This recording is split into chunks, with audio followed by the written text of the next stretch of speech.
शीख बांधवांतर्फे दरवर्षी होळीच्या नंतरच्या दिवशी धुळवडच्या दिवशी हल्लाबोल हा एक धार्मिक हल्लाबोल एक आयोजित केला जातो। कोविडच्या अनुषंगाने आणि जिल्हा प्रशासनाकडून काही प्रतिबंधात्मक निर्देश जाहीर करण्यात आलेले होते।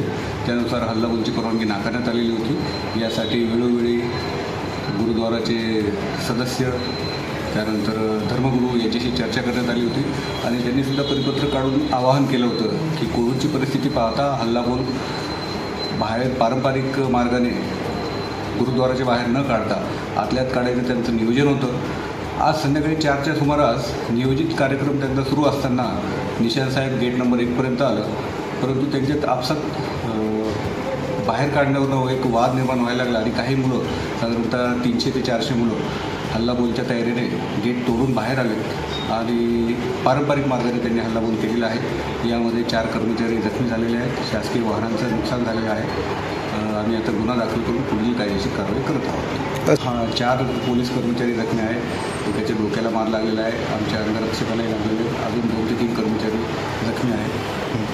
अजून काही जखमी आहेत तर त्याची आम्ही माहिती घेत आहोत। ती पारंपरिक मार्गाची मिरवणूक संपलेली आहे, सध्या शांतता आहे, शहरामध्ये फिक्स पॉईंट आहेत, नाकाबंदी पॉईंट लावलेले आहेत। आता आरोपींचा आम्ही शोध घेण्याची कारवाई सुरू आहे, गुन्हे दाखल आणि आरोपीचा शोध ही कारवाई सुरू आहे।